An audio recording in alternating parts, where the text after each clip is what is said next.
Okay, so I always try to, anybody that brought up points that were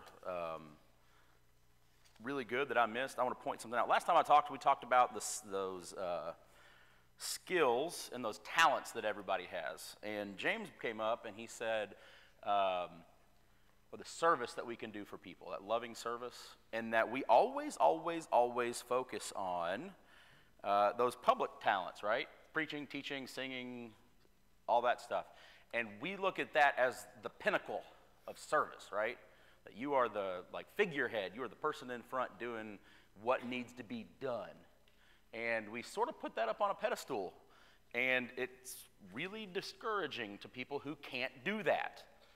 Perfect example, he's not in the room, so well, his representative is in the room right now. So Travis flat out said, I can't lead singing, and I have a wife who loves me enough to tell me that I shouldn't lead singing. And he said, you know what, I felt bad for that for a little while, but eventually he gets over it. He said, you know, that's not where my talent lies. So, that being said, if you don't have a public talent, you are still a servant. You just get to do it. And frankly, it's almost like you have almost a superpower, because when you get up and teach and preach and sing, everybody, like if you ever done that, you come down, everybody says, hey, good job, hey, good job. It feels really good, right? But if you're just really good at comforting people or visiting people, you don't ever get that praise, but you keep doing it anyways, right? So it's sort of like you got a little bit harder job, but you're doing just as much work. So, and that's something we're going to talk about when we get into a section over here.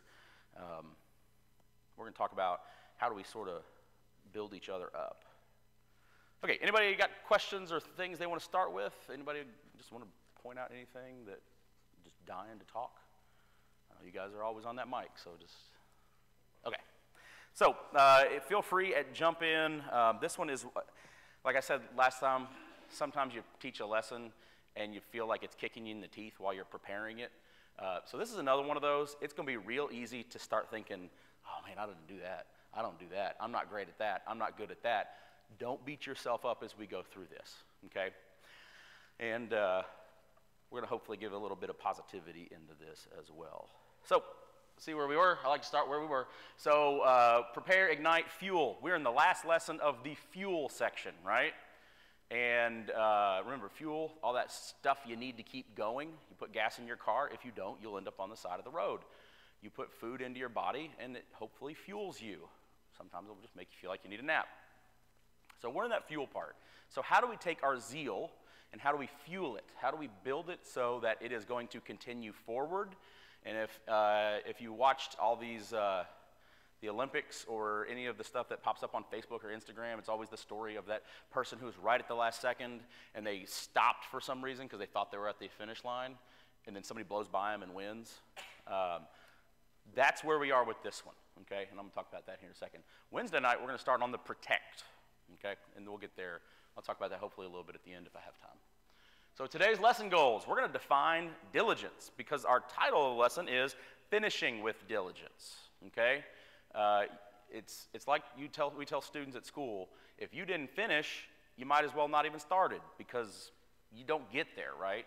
So how do you finish? How do you get all the way to the end with diligence? So we're going to define diligence because that's one of those words we use, and I think if I didn't ask you what is diligence, some of you all would have a hard time defining it because it's just one of those things. It's a word we use a lot, but it's sort of vague. It's sort of there. Yeah. And then we're going to talk about 4 tips to enhance, and there should be diligence up there, but I bet it fell out of the text box. So we're going to learn 4 tips to enhance diligence. So let's start quick. So diligence is, if you got a little box on your paper, which most of you do, it says diligence is careful and persistent work or effort. Okay? So, I know we've all heard the sermons that all start with diligence, and Merriam-Webster describes diligence as, and then it's just like, and that starts. That's like Sermon 101. You don't know how to start? Define a word, right? And so this is actually Google has this new feature. If you type in the word define and the word after it, it just takes you straight to the dictionary.com page. So that's going to be the next one, is dictionary.com says, and this. So careful and persistent work or effort. So everything up to this point in this fuel section has been about work or effort, right? And so this is talking about how do we end that? How do we get from the beginning where our fuel is great and we're ready to go to the middle where we might have lost a little bit of our fuel and we're trying to build that back up, to the very end of it where sometimes you just don't have enough fumes to get to the pumps, right? So how are we going to do that? And that's sort of where the kick in the teeth part comes in, because it's hard. And the author, Mr. Shoemake, says, sorry, I've got a student that's Shoemake right now. So Shoemake says, my favorite thing was, it's initiative versus finishrative. Okay, that's hard to say. Finishrative, like how are you going to get to the end of things? So Romans 12:11. Let's take a look there real quick. That's a verse we want to look at.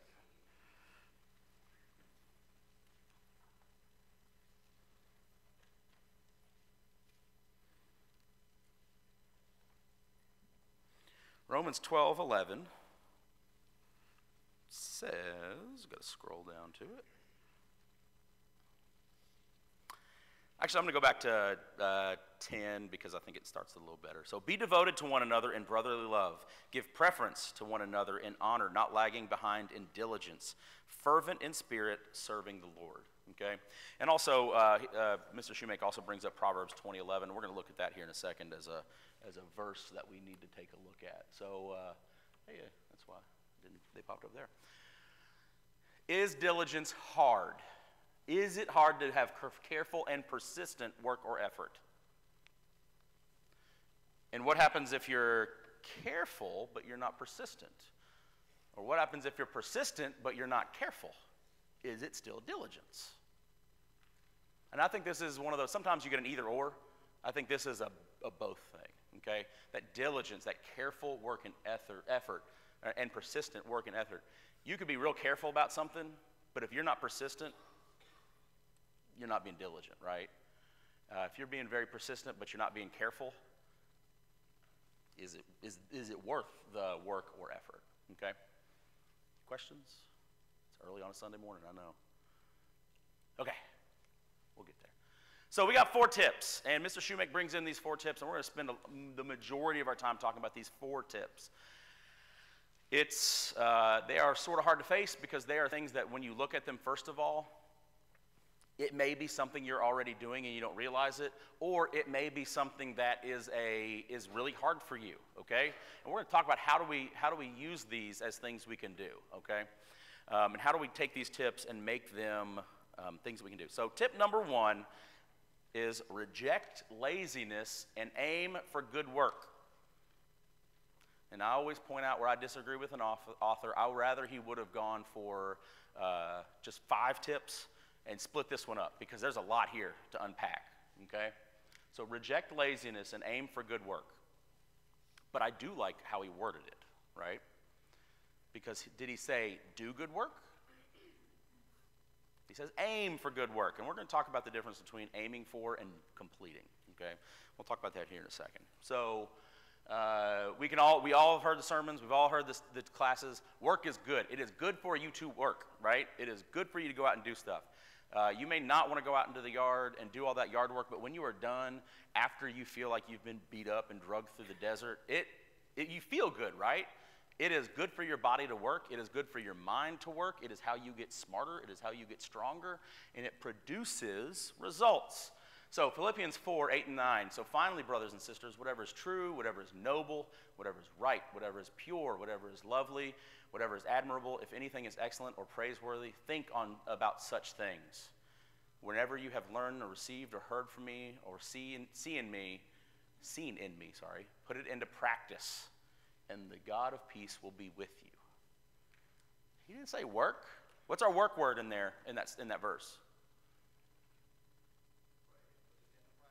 Yeah, P. Yeah, starts with a P, rhymes with schmactus. It's practice, right? Practice is work. Practice in this It's like when you go to a doctor, I don't know if I should trust you. It says practice on your son. I want one that's already knows everything, right? Or if you've ever done any, I'm trying to think of something else they call it, practice, right? I'm practicing law. This old joke, defendant gets sentenced to life in prison. He looks over his lawyer and he says, I want another one. He says, you're just practicing, right? So, practice. How do you reject laziness, though?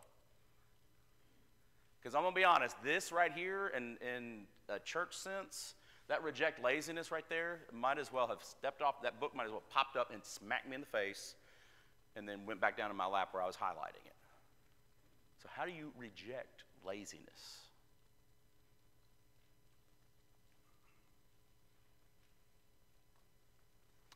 It's hard because laziness is easy, right? Got someone to see it? Okay, cool. I didn't know if it was the baby just waving or... No, go ahead. Just acknowledging that what you're currently doing is not enough. Yeah. Remember, I've said this a whole bunch, and I'm not getting a kickback from any of the anonymous programs, but the first step in having a problem is admitting you have a problem, okay? Sorry. Yeah. So the first step in having that problem is admitting that you have it. If you have a problem with laziness, literally the first thing you have to do is to realize, I'm lazy. I'm not doing what I need to do, because if you don't see a problem with being lazy, if you don't think it's a problem, you ain't gonna fix it, right? Does anybody fix the problem they don't have? Oh, God. I'm sorry. Or has anybody ever fixed a problem they never admitted to? Right? If I don't admit that there's a leak under my sink, it's never going to get fixed because it's not there in my brain. So admit that you have a laziness problem. And guys, I'm going to tell you right now, the next tip we get to is going to be something that helps you with that. I sort of made a promise to myself this morning as I was looking over my notes. I'm trying not to say you. I want to say we, right? And we're going to talk about we here too. There's a lot of nuggets of wisdom in this section of the book. Because when I say you, I feel like I'm accusatory, but we, I'm talking to myself, right? So, you miss 100% of the shots you don't take, right? Wayne Gretzky or Michael Scott, either one, whoever said that. So, that's the perfect example, right, of that laziness. If you don't start, you will fail. You fail at everything you don't start, okay? And it's a thing we have to point out to students all the time. Not making a choice is still making a choice, right? You just automatically choose the negative version, okay? Do your homework. Well, I didn't choose either way. Yeah, you did. You chose not to do your homework because by not choosing the positive, you automatically choose the negative, okay? And that is a behavior thing. If you, that's a behaviors issue. Like, and when I say behavior, I mean like the actions that we as human beings take, right? If you don't choose, you automatically choose the negative. So if you say, well, I didn't decide to take out the trash, that's right. Well, if you don't decide to take out trash, the natural, whatever that is, or opposite of that, is you just don't take out the trash. So you chose. And I'll talk about the aim part for a second. What did we talk about a couple lessons back? We talked about how, is our goal moral flawlessness? Or is our goal loving service? It's loving service. If our goal is moral flawlessness, our goal is unattainable. We cannot be morally flawless. We can try our best, and we can be pretty close, or closer than other people, but you're still not there, right? And so that's where you can sort of get discouraged on this one. Is it doesn't say do good work. I like that he chose aim, because sometimes you will try at things and you will fail, right? Great philosopher once said, do or do not, there is no try. There's a few places where I disagree with that guy, okay? And this is one of them. Sometimes trying is enough because you will fail. You will be zealous. You will want something that you're doing for the church to be a successful, raging hit that just catches like wildfires, and we fill this place to bursting, but it will fail. It'll fall flat on its face. You will have like a quarter of the people you expected, or whatever it is. You will fail, but what does it matter? That you failed or that you tried? We always, yeah. There's a saying that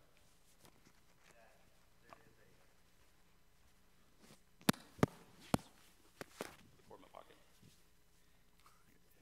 there's a saying that the church is not a country club for the spiritual elite, but a hospital for the injured and sick. And we have to remember that, because sometimes we're not willing to aim for good work. We think we can achieve it without having to work for it, or that we've achieved it and we can stop working. You can't. Yeah, that's a good point. One of the things that I always think is, you ever driven by a casino billboard? What do they always show? Winners, right? That's not what happens. That's like McDonald's having a billboard where it's like somebody choking on a hamburger. How often does somebody choke on a hamburger at McDonald's? Way less than somebody walks into McDonald's and has a good burger, right? And so when they show those winners, they're saying, look, you can be like this, you can be like this. And we sort of get into that too.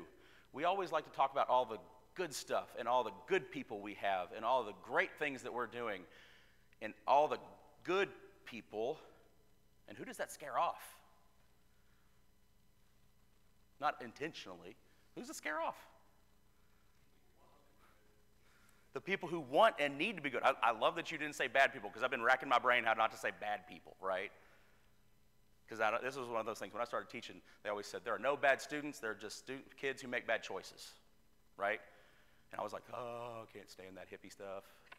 And then the more I've taught, the more I'm just like, okay, I totally get that. Because if you think this kid's bad, you're going to immediately teach them badly.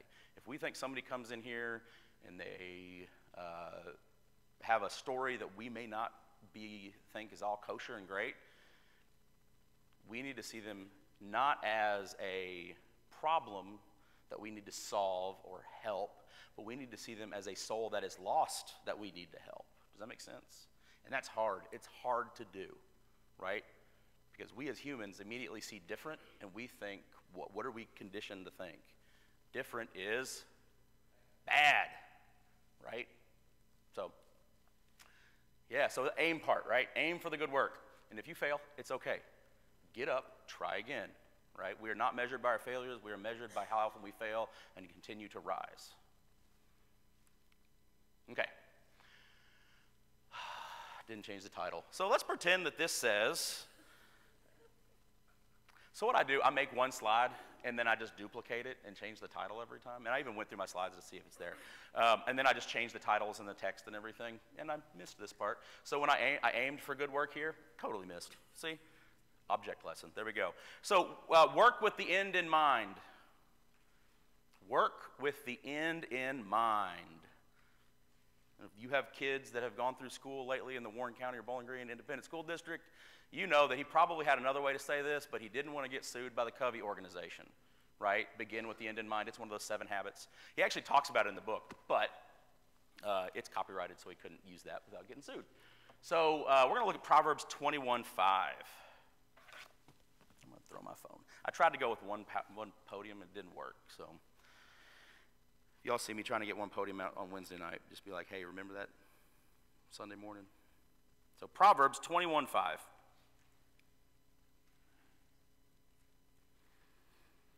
Here we go. So the plans of the diligent certainly lead to advantage. Oh, I got it out there. But, the plans of the diligent certainly lead to advantage, but everyone who is in a hurry certainly comes to poverty. Okay? So the plans of the diligent lead to profit. So the people who make a plan and then are diligent about that plan will profit, and the people who work quick and don't have diligence are going to fail, right? So I don't know, I was trying to think of other verses I could throw up here, but this literally is exactly what we're looking for, right? So let's talk about plans and how you work with the end in mind. You have to have a plan, okay? We're going to talk about how you build a plan right here in a second. But clarify your goals and make a plan. What do you want to do? I want to invite more people to church. And if you stop there, that was a good start, right? Great start, good job. But you might as well have just, it doesn't mean anything, I'm going to invite more people to church. What's my plan to do it, right? A goal not written down is a wish. Anybody heard that before? So something, a goal without a plan, or without a plan, I don't remember. So clarify your goals. So let's talk about that for a second. How do you do that? This is the way that I was taught to put goals. And I'm telling you right now, as much as we type things and do this, if you want to have a goal, write it down. Writing it down makes it more real to you. Don't just type it. Don't put a note in your phone. Get a single piece of paper. If you don't have one at your house, I will totally give you a piece of paper. But write it down on your paper and then have it there, okay? Because it is powerful to have it written, right? It's almost like we feel like we're contractually obligated to do that. So I'm going to blank by blank, okay? And now that I say it out loud, it is not a time thing. We'll talk about that, okay? So I'm going to X. What do you want to do? I'm going to invite more, let's just go with that one. Invite more people to church, right? So by what? What are you going to do that? Okay? I'm going to invite more people to church by sharing our gospel meetings on Facebook. I'm going to invite more people to church by looking for opportunities to talk about a lesson we've heard, right? I'm going to invite more people to church by, and then what physical, concrete action are you going to take to do that? And write it down, right? Say, I'm going to lose weight. Okay, great. What are you going to do? I'm going to lose weight by working out every day for blah, blah, blah, and watching what I eat. You write it down. You get a plan. You put steps into it, okay? And physically write it down. Okay?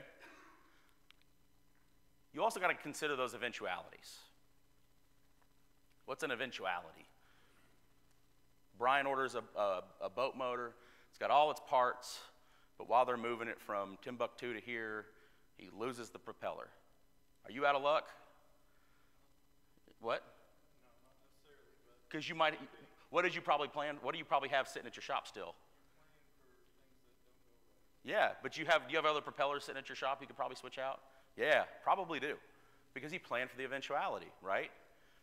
You study with somebody, right? And you study with somebody, and you study with them, and you know that they hold a belief that is going to be an issue. So you ignore it, you don't talk about it, and you just let it go until you hope you get to the very end, you cross your fingers, and when it's over, you go, whew, glad we didn't talk about that. Right? No! You prepare yourself. You know what you're going to talk about. You know how you're going to respond lovingly to that. You know how you're going to disarm and diffuse a building argument before it gets started, because then you have a plan, right? If I know I'm going to study with somebody and I know that they're going to say, well, you Church of Christ people think you're the only ones going to heaven, right? I know how to respond to that lovingly and without getting super personal, like taking it personally. Or the instrumental music stuff's going to come up. You know how to respond to that without going too far. But the reality is, too, you also, in those situations, you know when to say, I just don't know, okay? Questions about this one? This one is sort of tied into the last one because, you know, if you start with a plan and you are rejecting laziness, I think these ideas sort of build on each other. So reject it, laziness, and aim for good work, and then you do it by, well, I don't know, I'm going back to the title, it's not on there, by working with the end in mind, by going into it knowing that I need to plan for X, Y, Z. I want to do this, so I'm going to do this, okay? Questions? Okay, great. Tip 3, let's find some effective partners. Okay? Find some effective partners. And we're going to look at Proverbs 15:22. A lot of the verses out of here are going to come in Proverbs. So. Plans fail for lack of counsel, but with many advisors, they succeed. What's that say to us as people? When I make a plan at school, if I plan it by myself, within 3 minutes, a kid has found a loophole or how to break it, okay? That's just the reality of it. And so what I do is I've got a partner at school. She teaches I teach them social studies. She teaches them English. I go to her and I'm like, hey, I'm going to do this, and then I'm going to do this, and then this, and then this, and then this, and then this.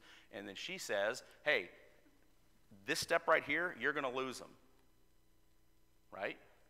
And then I have another friend who teaches science, who's sort of all over the place and sort of scattered like me. And I'll say, hey, I'm going to do this and this and this and this and this. And she'll say, you're going to lose them right here, because that's where I'll lose them. And then sometime Erin and I shared a class once, and she's like, hey, this is going to fall apart with these kids who don't speak English. What do you have a plan for? What do you have a plan with those kids that can't read? Stuff like that. And so when you bring in all these extra people, just like my slide back there, right? If I would have had one of y'all look at these slides for me, you'd have noticed that it had the same title twice in a row. But I knew what I wanted it to say, and it said it in my mind, right? So find an effective partner. Guys, we are not meant as Christians to live solitary lives.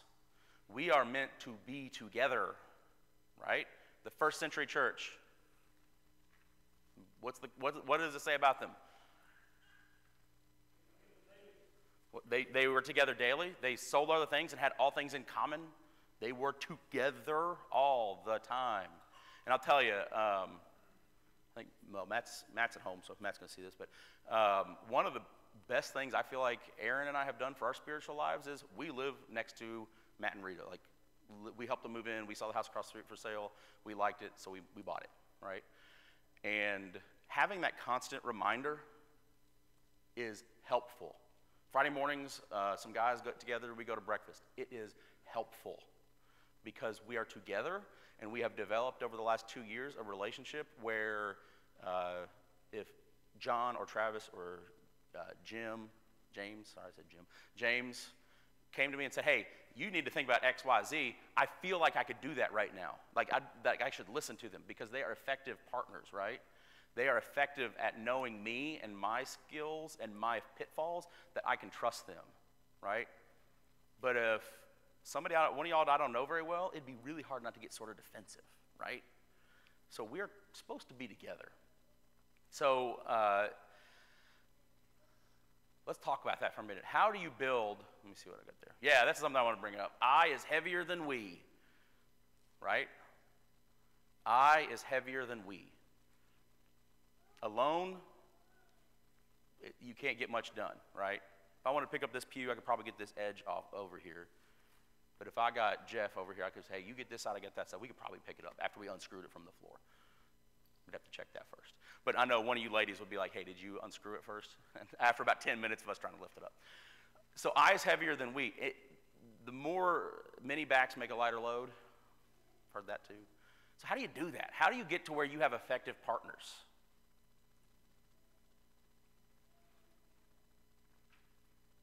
I'm asking because I don't know. I sort of know. I got some ideas. How many of you all would be comfortable if I came to you and I said, hey, I noticed this? How many of you all would be like, oh, please don't do that, right? One, because you just don't know me well enough to do that, right? Or if Mike texted you, hey, we need to talk, right? Or Jim or any one of the elders texted you and said, we need to talk. I would panic, right? You ever get those emails at work? Please come to my office at the end of the school day or the end of your day. I told my principal, I said, if you're going to send that email to me, I said, you just need to come find me the school day because you might as well just punch me in the mouth because I'm going to be worrying about the rest of the day. Just come to me, tell me what's wrong, we'll fix it, and we'll be great. But do not leave that, like, the sword of Damocles hanging over his neck the whole time. Don't do that to me, right? So how do you do that? How do you build to where I or anybody in this room could come to you and say, hey, I want to help you. I want to help you be better. Here's what we can do. Friendships. Do stuff with people. People who always sit over here. I know we're some of those. We get in our seat and we stay there. Come over here. People that sit in the middle, part the seas, right? And I know we hate it. We hate it when somebody's in our seat. I sat in that seat. When we went to Charlestown Road up in Indiana, Aaron and I sat in the 5th row back on the far left-hand side every time. And when we walked in, if somebody was in my seat, my brain would say, they're in my seat. Don't they know? And so once it was some friends of ours who, coincidentally, both are named Ashley and Ashley, boy Ashley, girl Ashley. we're sitting in our seats, and I jokingly said something. He goes, I know. I did it to make you uncomfortable. I was like, you jerk, right? But I trusted him. He saw something I needed. So maybe you think you need to sit in somebody's seat. Go for it. Take their seat. But how do you do that? How do you get, so build friendships. I completely agree, right? I am comfortable with John coming and telling me pretty much anything about myself, and I probably wouldn't punch him in the nose at first. But it's because we've developed a friendship.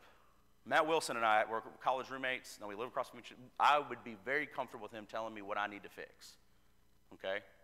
Very comfortable. But Daryl, I'd have to think about it a little bit because we just don't know each other that well, right? I mean, I hope I'd be receptive, but it's hard. So build friendships. Spend time with each other.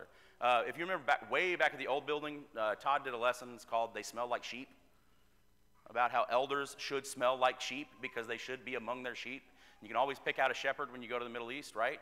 Because they smell like sheep, because they're among the sheep.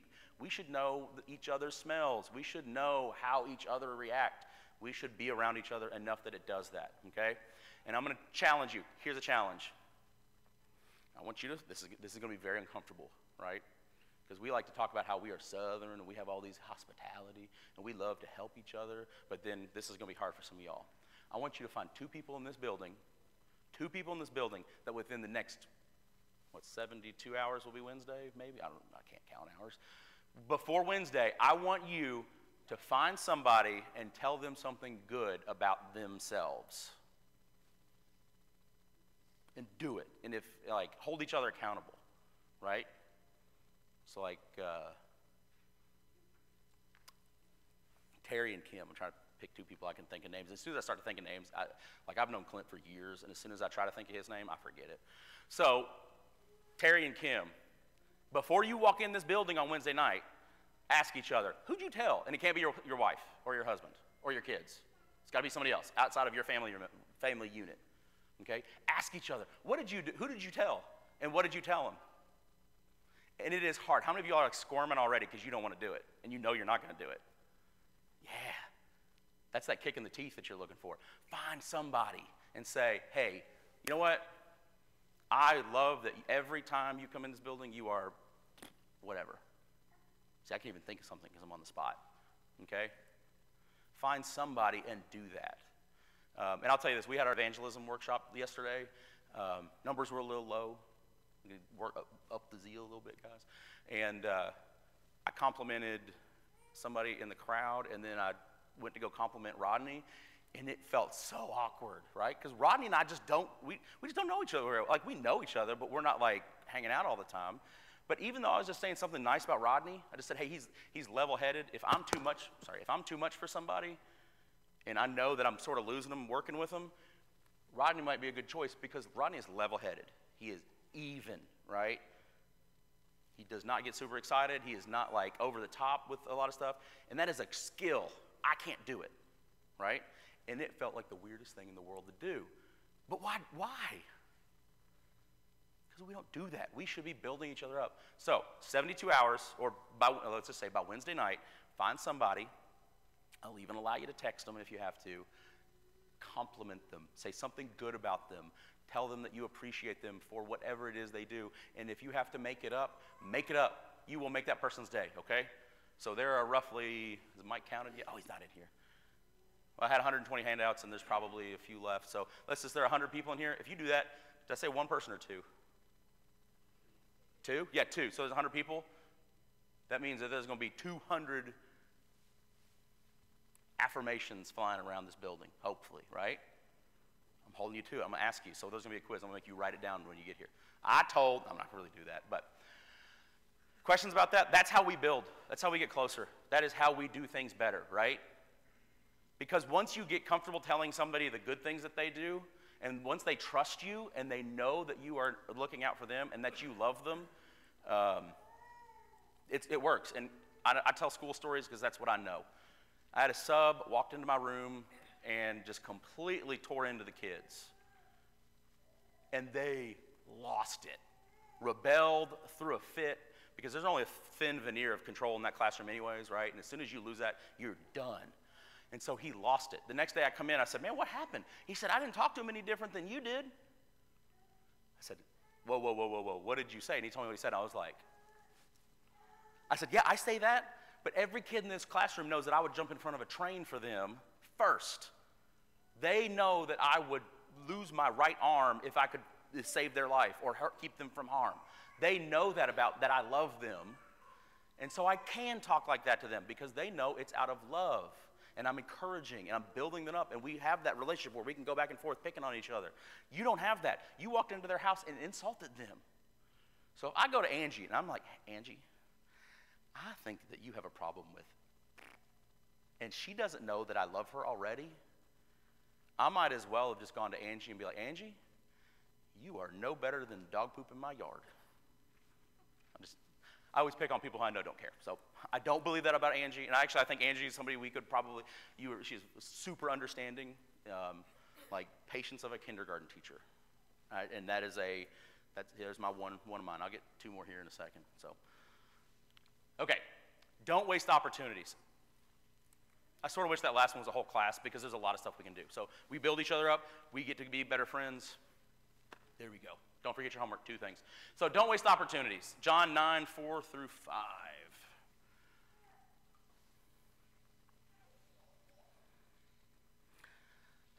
Don't you hate when they update? They did an Apple update this week, and like all the apps are trying to refresh all at once, and so and I know somebody's going to say, you know what doesn't refresh? Hardback Bible. John 9, 4 through 5. Okay, so this is Jesus speaking. We got red letters. If you have a red letter Bible, it's Jesus speaking.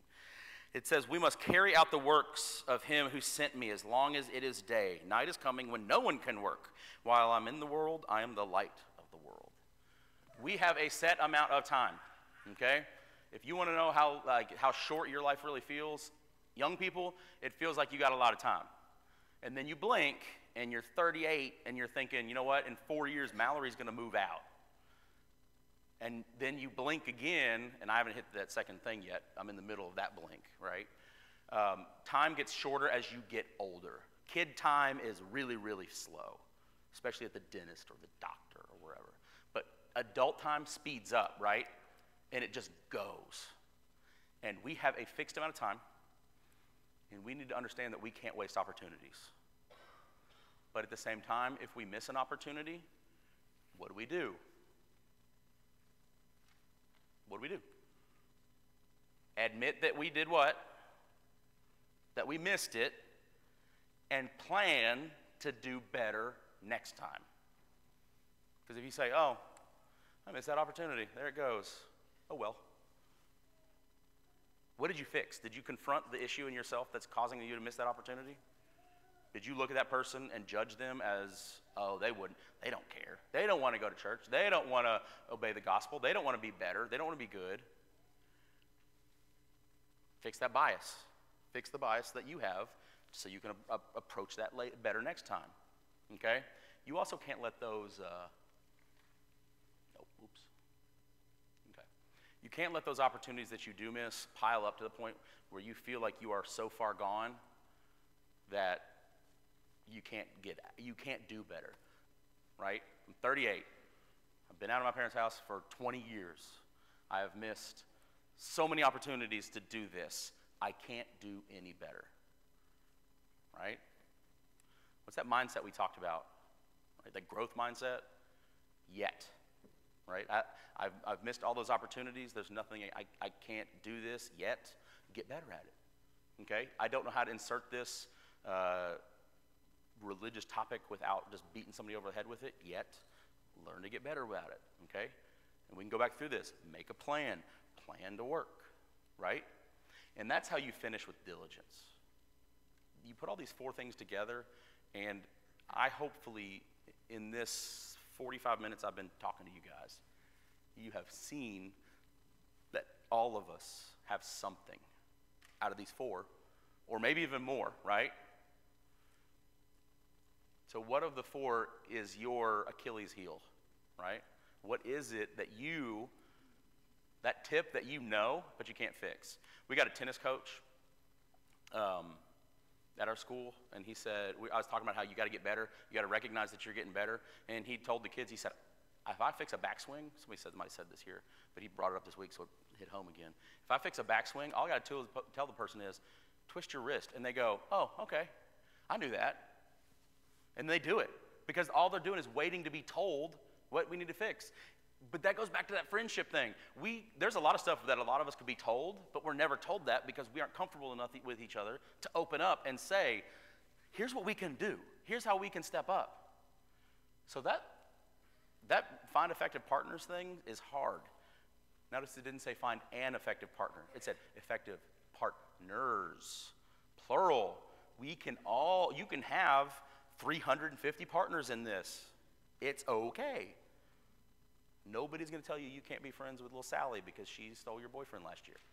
You can do whatever you want, and you can put as many partners as you want. There's some of you people.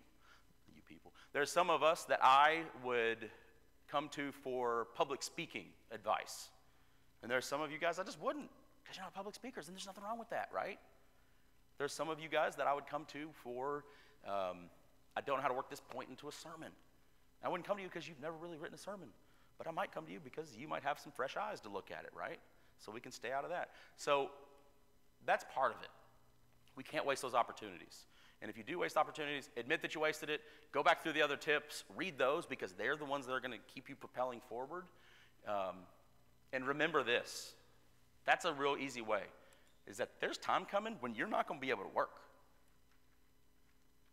And if you can't trust somebody saying that, if somebody comes up to you, some of you young people, and say, hey, you ain't going to be alive much longer because I was your age yesterday, you'll be like, oh, yeah, whatever. Okay, old people, go away. Give me my hard candy and move on. Jesus said this, that there's going to be times that you cannot work.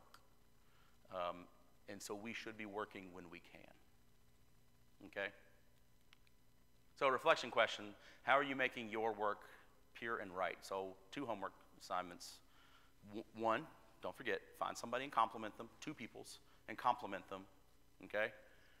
And if you didn't get somebody that came to you and complimented you and you really want somebody to compliment you, come up and just stand in front of me and, I don't know, a code word, and I will know that you are looking for that compliment, okay? Because I don't want anybody to be left out. And it may take a while. I may have to come back to you in a little while. But do that. Ask this question too. How are you doing this? How are we? Okay? So I better hear y'all compliment each other now because class is over. You got about 10 minutes. If you can't fit 2 compliments in that, we got to talk. Thanks, guys.